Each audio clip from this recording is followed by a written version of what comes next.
is Kaya Smallhouse. Today I'll be talking to you about the dangers and prevalence of teen binge drinking. So, the main ideas to take away are: what is binge drinking? How does it affect teens? What can we do as educators to support students with this problem?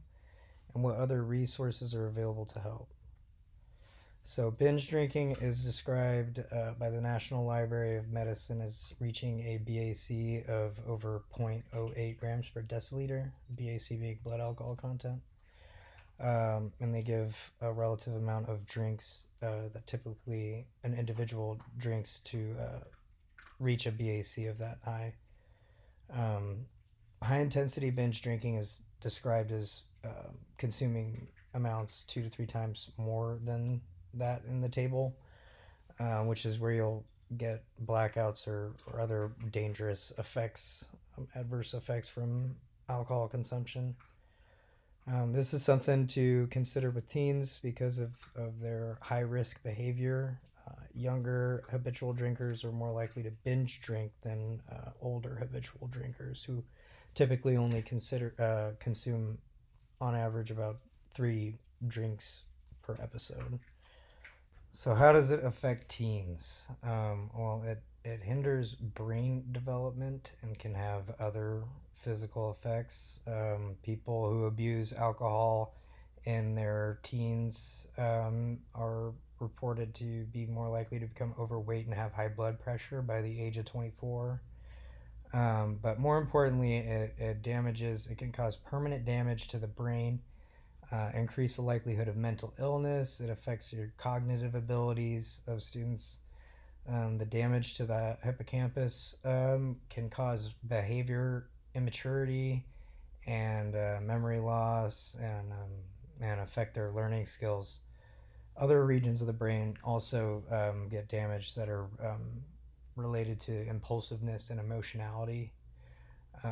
This was taken from a study in the LA Times by Mary Louise Risher, who also states that it disrupts the maturation process of the brain.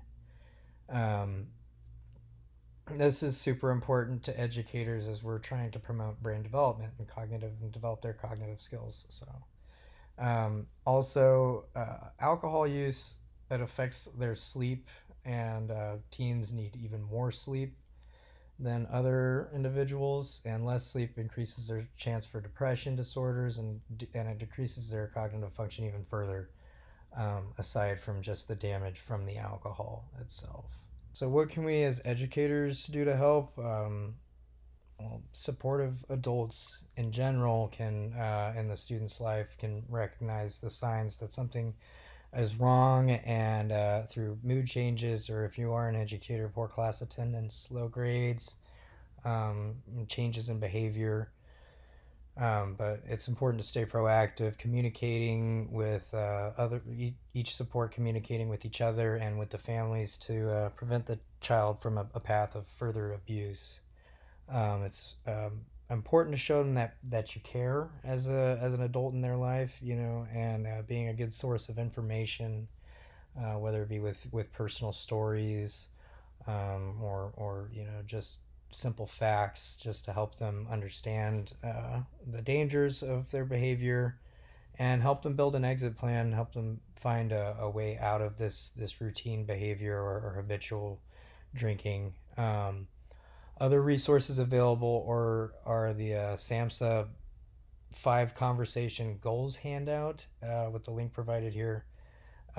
That's available to share with parents, other staff at your school, and has a printout that there are conversation guides to help teach the dangers of drugs and alcohol abuse to young people. And as always, there's the 988 Suicide and Crisis Lifeline if you ever see a student in need or in a crisis, whether it be related to alcohol or not. That is available. And the SAMHSA National Helpline is also available. And then here is a page of all the links I used to pull together all the information provided. There are great resources to learn more about this topic if you guys so desire.